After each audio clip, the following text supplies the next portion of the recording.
Bonsoir à tous, bienvenue dans votre émission La Réunion Léla. La journée s'est bien passée, on est content. On va essayer de voir comment on amorce la soirée. On va vous accompagner sur quelques éléments. On va parler de La Réunion, on parle de La Réunion dans Causement Réunionnais.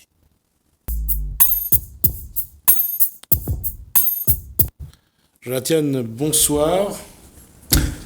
Bonsoir. Et on a avec nous également Katie Isadore, artiste, conteuse. Bonsoir. Bonsoir. Alors, il y a ce que vous êtes en train de travailler dessus, ce collectif citoyen.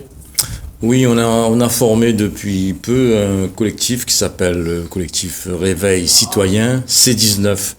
C19 pour Covid-19. Dont le but est si vous voulez, d'essayer d'informer la population au mieux avec des documents d'archives sourcés qui expliquent donc la problématique de cette épidémie là que nous subissons actuellement. Quelle est la démarche ? La démarche est d'informer la population réunionnaise dans son ensemble, puisque nous avons l'impression que en fait les autorités on ne nous dit pas tout. Comment ? On ne nous dit pas tout. Oui, que les autorités relayées par les grands médias donc sont un peu alarmistes sur ce sujet. La question pour Katie Isadore, comment Katie Isadore voit cette épidémie ? Écoute, moi, m'y suive tout ça, m'y subit tout ça depuis le début d'année. M'y remarque que nous avons des scientifiques de renom au niveau national. M'y citerai que le professeur Raoult. Et m'y comprend pas pourquoi on a une volonté, il ressemble pour moi, hein, c'est mon ressenti, une volonté un peu de diaboliser Ali, de pas entendre sa parole scientifique. Donc moi, ça y pose à mon problème. Me dire, moi, c'est quoi ce monde dans lequel nous vivons, où ça que m'en a l'impression, les valeurs les inversées, où ça que depuis quelques mois, il fait danse à nous, danse le diable. Donc on n'y comprend plus autre devant, autre derrière. Nous les dans une espèce de folie, et serait bien que les gens, peut-être s'il faut éteindre la télé mainstream le soir, y éteignent. J'en ai des enfants, les gabiers, capables d'aller chercher des infos sur Internet, mais je pense qu'il faut aller écouter ces grands professeurs comme Perron, comme le professeur Toussaint, des éminences, quoi. Et pourquoi à la télé, tous les soirs, ils rabâchent à nous, le Covid, il fait peur, tout le monde a peur, etc. Alors qu'aujourd'hui, le professeur Raoult, il dit bien, et nous, le virus que l'on a ici, c'est un virus qui vient de métropole, de France, et partout, il dit qu'aujourd'hui, ce virus-là, il est plus faible que par rapport au mois de mars. Il est contagieux, mais il n'a point de mort comparé à la dengue et tout ça. Donc moi, tout ça, ce qui inquiète à moi, c'est la peur que la pression que la population y subit, et du coup, la peur, on connaît, il tétanise, et empêche à réfléchir. Donc nous essayons d'amener une parole qui apaise, que les gens essayent de trouver la vérité. Il y a une vérité dans tout ça, donc il faudra bien la chercher. Une question justement là-dessus. Aujourd'hui, quand on regarde la situation, il y a des morts maintenant. Sur les personnes que vous côtoyez, que vous rencontrez, quelle pression ça met, si ça met une pression, ou quel effet ça a quand on sait qu'aujourd'hui, il y a déjà 3 décès du Covid-19 ? Justement, les chiffres parlent d'eux-mêmes. Je ne vais pas revenir sur ceux qui sont partis, malheureusement. De plus, on ne sait pas vraiment si c'est dû réellement au Covid-19. Parce que, on le répète, le virus SARS-CoV-2, il a pas été isolé encore. Donc, je ne sais pas à partir de quelle base, à partir de quel constat ou de quelle autopsie les autorités peuvent affirmer que telle ou telle personne est décédée du Covid-19. Des exemples comme ça, on en a. Donc s'appuyer sur ces maigres chiffres, alors que par ailleurs il y a d'autres pathologies qui sont beaucoup plus mortifères, je trouve que c'est avancer vers le déni, avancer vers la désinformation, et tout ceci pour semer le doute dans la tête des gens. La démarche de l'association, ça sera donc d'apporter des informations, mais comment savoir si ces informations sont fiables? Comment savoir si ce n'est pas, encore une fois, pour certains, de jouer un petit peu avec la peur des uns et des autres? Comment vous allez vérifier ces informations? Ben écoutez, déjà, il y a un travail de sélection, de tri, de recherche à faire parce que l'information, vous savez, aujourd'hui, on est noyé par l'information et trop d'informations tue l'information. Donc comment s'en sortir là-dedans, comment aller vérifier, mais il y a quand même des choses qui arrivent qui sont répétitives. Il y a des spécialistes, immunologues, virologues qui régulièrement témoignent. Ce sont des professeurs, des gens émérités qui ont pignon sur rue, qui ont une certaine notoriété sur la place dans le domaine sanitaire et de la prévention. Je ne vois pas pourquoi on ne les écouterait pas.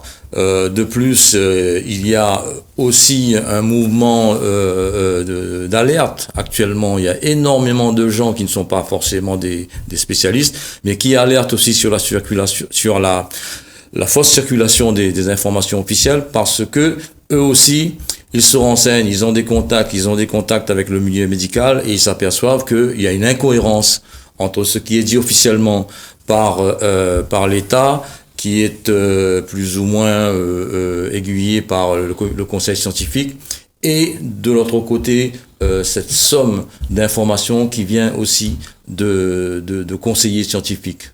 Kitty Isadore, par rapport à ce que vous avez dit tout à l'heure, c'est où attend justement des informations-là, où a besoin de savoir en tant que citoyenne? Écoutez, moi, on a des références, comme à Diaou, hein. Moi, m'y écoute régulièrement, tous les jours, voire tous les 2 jours, le professeur Raoult, l'Institut l'IHU de Marseille, et m'y écoute pas la télévision, m'en a marre, m'y tente télé depuis des mois, des années, voilà. Donc, m'y pense que pour moi, c'est une éminence, ce monsieur, c'est une référence internationale, c'est une vérité scientifique.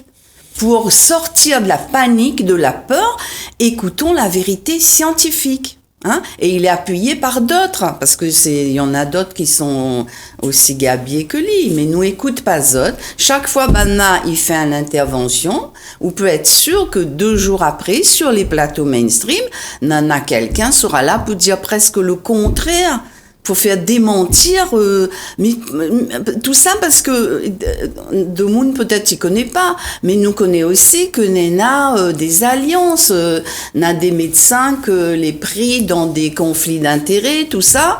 Il faudrait peut-être mener une enquête quand un médecin est sur un plateau télé. Il faudrait peut-être que les journalistes ils font autre boulot, ils investiguent, ils voient dans quel conflit d'intérêts ce médecin plateau-là les ancré pour dénier une parole comme un professeur Raoult ou quoi. Et voilà, moi c'est la vérité, cette vérité scientifique, elle existe, il faut s'appuyer là-dessus. Et il faut la porter. Moi, le soir, hier soir, je la regarde télé, réunion première, je suis obligée, puisque je connais, je viens ici. Et à aucun moment, là, il fait parler un professeur Raoult. On a des médecins de plateau, là, il vient, il représente l'ARS et tout ça. Et Zoti fait peur de monde, mais elle est désolée, Zoti fait peur de monde. Personne n'y dit que le virus aujourd'hui à la Réunion, personne n'est sur cette base-là de rassurer les gens, de leur dire, le virus qu'on a aujourd'hui, d'après les études du professeur Raoult, il est moins violent qu'au mois de mars. Si tant est qu'il est violent, parce que tout le monde dit qu'il est à peine plus dangereux qu'une grippe à une époque. Certains disent c'est comme une grippe. Si nous t'ai fait ça avec la grippe depuis des années, mais nous t'ai vive peu. Et moi, pourquoi à la télé, ils parlent à nous jamais des problèmes que nous avons là, les gens au chômage, les entrepreneurs. Pourquoi ils n'invitent pas ces gens-là? Pourquoi ils ne font pas des reportages? Donnons cette parole-là et donnons de l'intelligence aux gens. Parlons à leur intelligence, ce que la télévision n'a jamais fait quasi. Donc, donnons éteindre votre télé, s'il vous plaît. Hein? Dis autres marmailles, aide à autres aller regarder sur Internet. IHU, professeur Raoult. Mais ceci étant, où la peur de quoi aujourd'hui? Moi, on a peur de rien, monsieur. Parce que justement, moi, je travaille là-dessus, moi, depuis des années. Vous voyez, quand on est dans un monde de folie, de mensonges comme ça. Et moi, on a le sentiment que le port du masque, c'est une atteinte. Moi, je ressens comme une atteinte à ma liberté. Mais dire franchement, là, depuis une semaine, mais ça va même pas marcher. De ma case parce qu'il faut porter un masque. Comment que ça marche? On a besoin de respirer, monsieur. Vous comprenez? Et ben là, depuis une semaine, il marche plus, moi. Et ma santé, alors? Vous comprenez? Mais il tourne là, dans la cour de ma résidence, gna, tout ça. Mais moi, hier, je voyais, il avait sur Réunion Première un groupe de marcheurs. Mais je ne connais pas quel groupe c'était, si c'était ils marchent pour votre santé avec un masque dans la nature. Mais ils ne voient pas dans quelque chose n'est pas normal d'accepter tout ça. Accepter que nos enfants, ils subissent, pour moi, c'est une maltraitance. Le port du masque pour les enfants à l'école. Tout le monde y connaît que n'est pas bon de respirer ça, qui affaiblit nos défenses immunitaires. On a une pharmacienne espagnole sur Internet, l'a trouvé qu'il y en a des champignons là-dedans qui développent des infections pulmonaires graves et qui, dans les masques, on en a des staphylocoques dorés. Alors, les enfants, que on a de l'acné, tout ça. Mais réfléchissons un peu, arrête. La Réunion nous doit arrêter, doit avoir peur. Nous en avons un courage, à un moment donné, t'es dit, libère-nous de fuir aussi. Retrouvons ce courage-là que l'a eu nos marrons, qu'on l'a parti dans la montagne pour fuir l'esclavage, et encore bonnes esclaves, là. Tu connais les esclaves, même ils pensent aux États-Unis surtout, ils mettent un masque comme ça, zot. Le banc de masque n'avait trop. Donc, les esclaves, l'époque, t'es gagné respirer. Aujourd'hui, nous, ils empêchent à nous de respirer. Donc, moi, je suis très inquiète de, si nous acceptons ça, que c'est une idée hier pour tout faire nous. Pour détruire notre l'humanité, en fait. Parce que c'est ça que nous sommes en train de faire. Je retiens par rapport à ce que dit Cathy Isidore, c'est est-ce que aujourd'hui, au sein de ce collectif, cette peur, elle est aussi prononcée? C'est partagé. Donc, comme on est un collectif ouvert, on ne veut pas non plus aller sur un créneau que revendicatif, que vindicatif. On veut aller aussi vers l'information, comment nettoyer, qu'on essaie d'apurer un peu toute cette masse d'informations qui se contredit jour après jour. Donc, notre rôle, c'est de sensibiliser la population, d'adopter aussi un langage qui comprenne facilement, de pas rentrer trop dans la technicité ou dans la spécialisation de ce qui se passe aujourd'hui, pour qu'ils prennent conscience. Parce que nous avons l'impression qu'il y a un manque de la part des grands médias ici de ne pas informer véritablement d'une manière transparente. Est-ce que c'est les médias ou est-ce que les sources d'information ne sont pas je dirais, suffisamment forte pour que les médias puissent le faire. Parce que les médias donnent les chiffres de l'ARS chaque jour.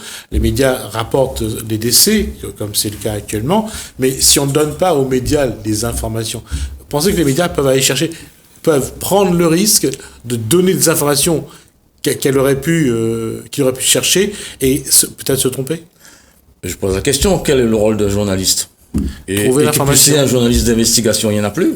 Les journalistes d'investigation, quand on lui donne une information, il ne suffit pas de lire les informations de France Presse pour répercuter ce qui est dit en haut. Il faut investiguer, il faut aller chercher, il faut sourcer, il faut interviewer. Et des deux côtés, je veux dire, pas seulement que le côté qui nous plaît ou qui est le plus plaisant. Ce travail-là n'est pas fait.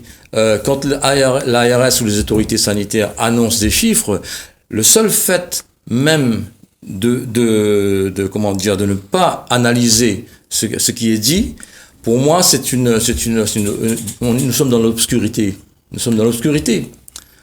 Une information, elle n'a de sens, justement, que si derrière, il y a une recherche.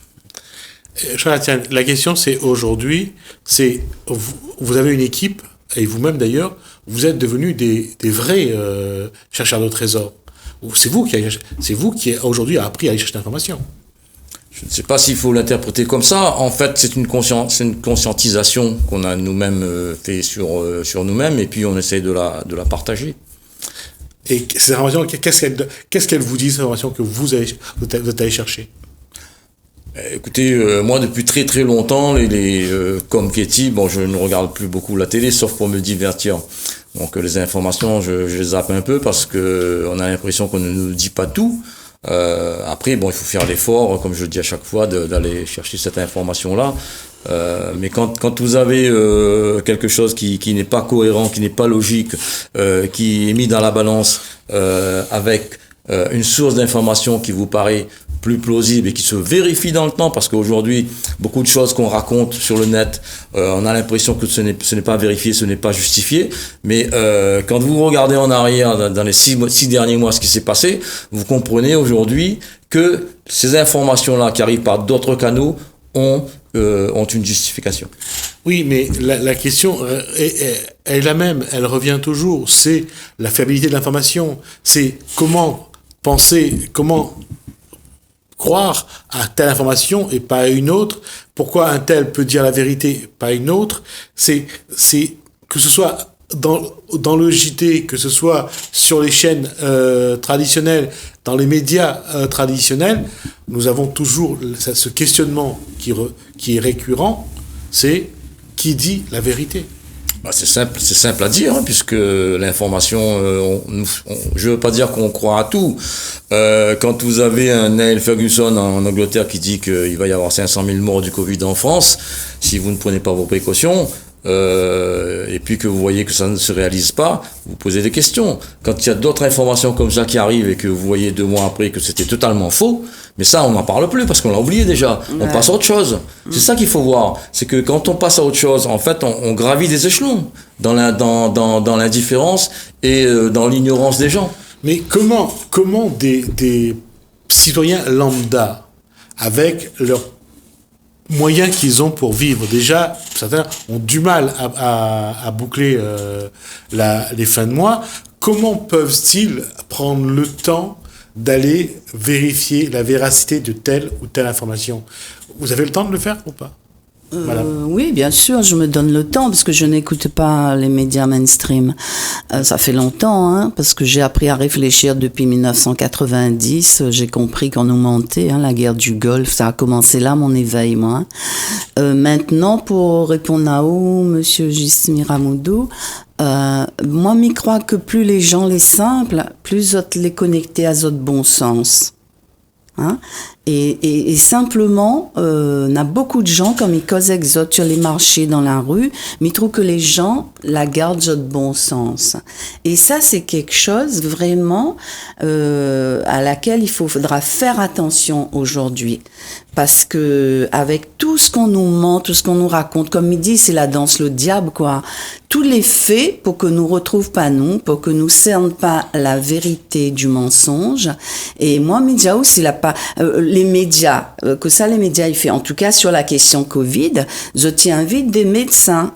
Ces médecins-là, à mon avis, quand je t'y passe sur les plateaux, tout ça, je t'y dois avoir les vrais chiffres, mais selon notre rôle de fonctionnaire et tout ça, je t'y peux pas. Je t'y peux pas parce que ces autres boulots ici, peut-être les enjeux, ou peut-être ces autres choix, ou peut-être, comme il dit, il faut enquêter, voir c'est quoi les autres conflits d'intérêts, tout ça. Mais je pense que le bon sens populaire, il est encore là, bien vivant. Et il faut faire très attention à garder ça. Ça, c'est nous de fanal. Il faut nous veiller à aller bien, nous aller mali tous les jours, nous faire attention à ça. Parce que dans ce monde-là, et c'est pour ça que je suis très inquiète de ce que je considère comme une maltraitance quant au port du masque obligatoire pour les enfants, c'est parce que nous, ça va, déjà nous ferme la bouche normal, mais on ne comprend pas comment il fait pour répondre aux questions à une maîtresse, à un professeur, mais comment il fait, enlève le masque pour causer? Est-ce que la maîtresse dans le fond la salle y entend? Non, il faut que les gens... moi, je me rappelle, en 2010, là, dit comme ça, là, en merde dans musulmane, là, pour le port du voile, on a une loi qui dit pas de masque, tout ça dans la rue. Et ben, aujourd'hui, nous acceptons que ce gouvernement-là, qui fait office, excusez-moi, le mot est fort, hein, mais moi, c'est un monde comme ça. Là, c'est comme des ayatollahs aujourd'hui. Ce que nous l'a reproché aux femmes musulmanes, obligations, gna gna. Aujourd'hui, nous en avons un gouvernement mondial, en tout cas en France, qui dit à nous, tout il doit être masqué. Est-ce que les normales? Après, on a l'ésotérisme aussi qui rentre en jeu là-dedans. Quant à ce masque qui impose à nous, qui peut détruire l'âme, ternir l'âme, nous sourit plus, nous les plus en lien. Hier, on était pour causer avec une madame sur marché, et ben, elle a reconnu à moi ma voix, elle. Et puis nous cause, tout ça. Elle dit, oui, mais où telle place, où tu racontes tout ça. Et ben, à un moment donné, mais voit pas du tout. Elle me dit, ben, enlève votre masque, parce que moi, je ne vois pas votre figure. Et voilà, on comprend? D'accord. Okay. Mais veut dire, nous sommes en train d'accepter quelque chose que va détruire notre l'humanité, notre âme. Nous ne pouvons pas laisser ternir notre âme. Ce n'est pas possible, ça. Tan, on termine là-dessus. Quelle va être la démarche de l'association? Mais la démarche, ce sera d'informer et puis d'aller au contact de la population. On l'a invité à réfléchir, à discuter. Nous, on ne refuse pas des avis contradictoires. Une personne, une maman qui arrive, qui nous dit, ben, vous vous rendez pas compte, nous mettons nos enfants à l'école et que ça va devenir les risquer. Ils ferment un jour, ils ouvrent l'autre jour, ils disent, oh, comme ça, maintenant, il faut mettre les enfants à l'école. Il y a beaucoup d'incompréhension dans la tête des gens. Notre rôle, c'est essayer de lever au maximum ces doutes-là. En amenant des éléments, on va pas absolument chercher à convaincre tout le monde, mais il faut adopter un langage qui puisse les solliciter et qui puisse les sensibiliser. Un langage simple, comme je dis. Quittons les termes techniques, quittons les choses vraiment scientifiques, mais allons vers ce public-là qui a peur aujourd'hui, il exprime sa peur. Il ne sait plus, il a perdu ses repères. Donc, allons vers eux, expliquons les choses, et puis débattons. On a déjà assisté à ce genre de discussion où des gens n'étaient pas vraiment d'accord avec nous, et puis finalement, au bout d'un certain temps, on arrive à se comprendre. En tout cas, je vous ai bien entendu. On va vous suivre un petit peu. Quand vous aurez vous exprimez, ben vous revenez, vous me prévenez, vous reviendrez, voir un petit peu comment se manifeste, je dirais, l'incompréhension, la peur et toutes les émotions que génère depuis maintenant le début de l'année, les émotions qui sont générées depuis le début de l'année, oui. Mais peut dire encore une chose, oui. Mais crois aussi, la plus grosse pression, la plus grosse peur pour les gens, c'est d'avoir à payer cette amende de 135 €. Nous connaissons le portefeuille de la plupart des Réunionnais. Or, on a un avocat qui monte au créneau pour ça, lui appelle Maître Carlo Brusa, Réaction 19, nous va bien renseigner à nous, mais je crois qu'il suffit de cotiser à 10 € et lui dit que le port du masque est illégal et Nana lui recommande à tout le monde d'avoir ça sur lui. Quand quelqu'un, un policier arrête où il est en droit, il veut taxer à une amende, où il est en droit de faire signaler un papier, d'avoir son nom. En tout cas, lui dit qu'il faut pas payer l'amende, qu'il faut contester au bout de, je sais pas, 30 jours, 40 jours, il arrive, ou conteste, et qu'au bout d'un an, on n'aura point à payer parce que, comme les illégal, voilà. Ça, il faut que les gens y connaissent. Pourquoi à la télé, il dit pas ça? D'accord. Bah, écoutez, je vais compter sur vous. Quand vous aurez des trucs à dire, bah, vous m'appelez. Et comme ça, vous donnerez vos informations. Et on verra comment le public réagit. On va revenir sur la question des Mauriciens bloqués à La Réunion, certains depuis le mois de mars, qui ne sont pas rentrés à l'île Maurice. Nous allons donner la parole à quelqu'un qui est venu à La Réunion pour des raisons de santé, mais qui essaye quand même de participer à ça. Parce que pour lui, il n'y a pas seulement les Mauriciens qui sont bloqués à La Réunion. Il y a les Mauriciens qui sont bloqués un peu partout sur le monde. Je vous propose d'écouter Nicolas Villeneuve à Nodin.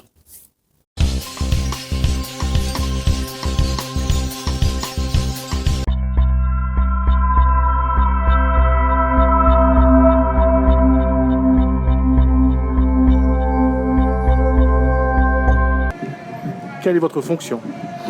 Alors, c'est très compliqué. Mon histoire est très compliquée. En ce moment, à La Réunion, je sors d'une opération d'une greffe de rein. Donc je suis accompagné pour l'instant dans le cadre d'une création d'entreprise. Je suis handicapé et au retour à l'emploi, ici pour l'instant.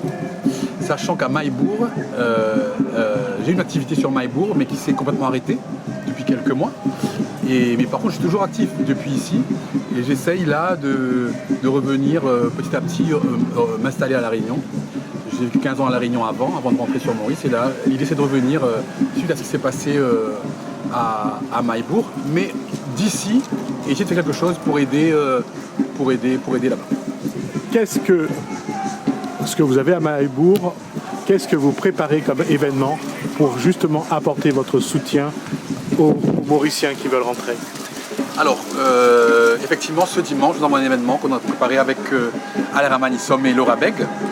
Donc, c'est un concert de solidarité pour aider les pêcheurs. Une partie du cachet sera dans un fonds donc de solidarité Maurice pour Maïbourg.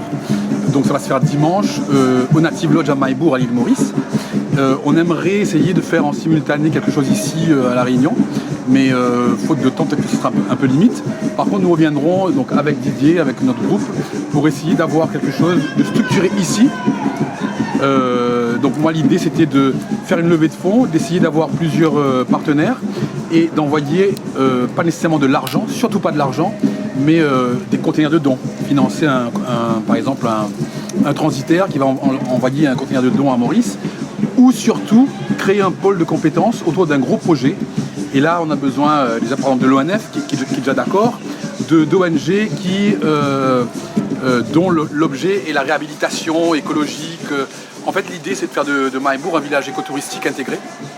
Et donc, voir avec La Réunion ce qu'on peut faire déjà.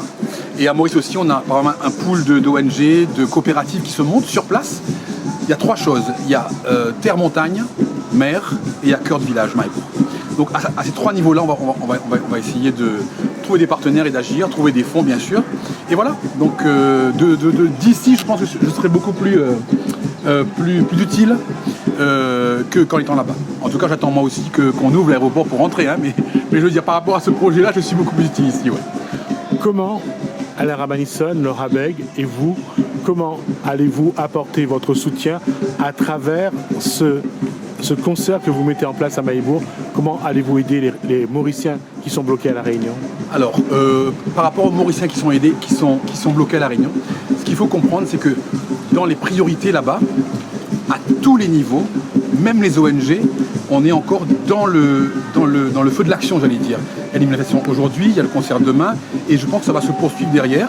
Donc effectivement, on n'a pas idée à se dire on va rapatrier en priorité quelqu'un qui est à La Réunion. On pense qu'il est à côté, c'est déjà bien. Il y en a tellement d'autres il y en a même qui sont sur des bateaux aérés autour du monde. Là aujourd'hui, ce qu'on a fait, on a récupéré un petit peu les doléances. Il y a déjà beaucoup d'aide de La Réunion envers ces personnes-là, en tout cas pour tenir. On attend tous que donc, le gouvernement ouvre les frontières, les vols commerciaux, nous explique comment on peut rentrer. Et à ce moment-là, effectivement, d'ici, c'est beaucoup plus facile d'envisager de rentrer. Mais pour l'instant, nous tous, on est dans l'attente. Ce concert d'Alain Ramanisson et de Laura Beg, c'est aussi pour dire aux Mauriciens qu'il y a une centaine de leurs compatriotes qui sont bloqués à La Réunion. Oui, alors, pas qu'à La Réunion, comme je vous disais, mais effectivement, nous allons demain avoir un live avec nous, ici, par rapport au concert, pour faire entendre notre voix, notre solidarité aussi, et pour qu'on ne nous oublie pas. Il y a des Mauriciens dans le monde entier, là, aujourd'hui et demain, qui se mobilisent pour manifester justement notre citoyenneté mauricienne. C'est ça, au fond, qui est un petit peu décrié, qui est un petit peu en danger. Donc, voilà. Qu'est-ce que les Mauriciens de La Réunion, qui sont aujourd'hui résidents de La Réunion, comme vous l'avez été, et vous allez apparemment redevenir, quelle posture vous devez avoir, qu'est-ce que vous devez faire pour justement aider les Mauriciens qui sont bloqués ici, et également les Mauriciens qui sont bloqués ailleurs dans le monde? Alors, concrètement, quand on écoute un petit peu ce que disent les gens, c'est le billet d'avion. C'est qu'il faut débourser un billet d'avion, que ce soit d'Australie, que ce soit d'ici. L'essentiel de l'aide devrait porter là-dessus. Donc peut-être, dans le cadre de la levée de fonds qu'on va faire ici, on pourrait réserver un certain nombre de montants pour un certain nombre de billets. C'est à voir avec une ONG locale, Réunion. Je veux vraiment que les fonds soient dépensés localement ici, au service des Mauriciens. Donc voilà, ça c'est quelque chose qu'on peut effectivement envisager avec des ONG. Qu'est-ce qu'il faut aujourd'hui commencer à penser pour l'avenir, justement pour anticiper ce genre de situation? Tout à fait. Il faut bien comprendre que c'est un mal pour un bien. On est dans l'émotion pour l'instant, c'est très difficile, mais Maïbourg et ses alentours, c'est une zone où il y a très peu d'investissement. très peu de projets. Les gens vivent de la nature, de la mer et tout. C'est un endroit authentique, superbe. Mahébourg, ça vient de Mahe de la Bourdonnais. Donc c'était la capitale de Maurice sous l'ère française. Donc c'est vraiment un village très intéressant. Hein. Il y a toutes les communautés et on souhaite garder un équilibre quand même. On ne veut pas un développement trop touristique. Donc le projet est le suivant. Il s'agit de faire de Mahébourg et ses alentours un village écotouristique intégré, avec, comme je vous disais, mer, montagne, cœur de village et mer. Donc on est sur un projet qu'on va écrire ensemble et qu'on va essayer de trouver des partenaires pour essayer de réaliser ce projet. On a déjà l'ONF, donc je pourrais vous donner son on a déjà l'ONF qui est partant, dans les grandes lignes, hein, pour l'instant pas d'engagement ferme, mais est partant pour aider, on va dire, côté mer, montagne, pour nous amener une expertise sur comment faire un sentier de randonnée, un peu comme la forêt de l'étang salé ici, pour pouvoir valoriser toute la partie haute de Mahébourg, qui est pour l'instant sous-utilisée. Voilà un projet qui vient.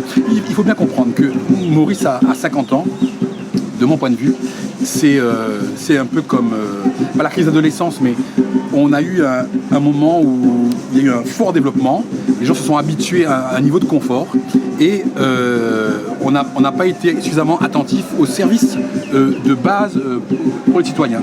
Je sais par exemple à Mahébourg, une des aides qu'on peut apporter, c'est pour remédier au désert administratif. Il y a beaucoup de gens qui travaillent le matin et qui mangent le soir. Ils travaillent sur les camions, vous les voyez quand vous allez en vacances. Ceux-là, ils sont enregistrés nulle part. Si même demain l'État décide de les aider, par exemple pour le Covid et tout, ils sont enregistrés nulle part. Pas de numéro de compte en banque. Déjà, ça, c'est la première protection à apporter. Donc ça, c'est un des projets. C'est une coopérative qui se monte là-bas pour essayer de ramener ces gens-là et pour les aider à avoir un compte bancaire, un minimum d'inclusion de ces gens-là. À Mahébourg, c'est les premiers concernés en fait par ce projet-là. Donc il faut comprendre encore une fois, on a peut-être péché par arrogance. On était dans une bulle. Les produits sont très chers à Mahébourg, enfin à Maurice en général, même hors Covid, en temps normal. On était dans une bulle. Là, c'est l'occasion justement d'avoir des projets beaucoup plus terre à terre, beaucoup plus en phase avec l'île Maurice qu'elle est naturellement. Et d'où l'aide précieuse de La Réunion.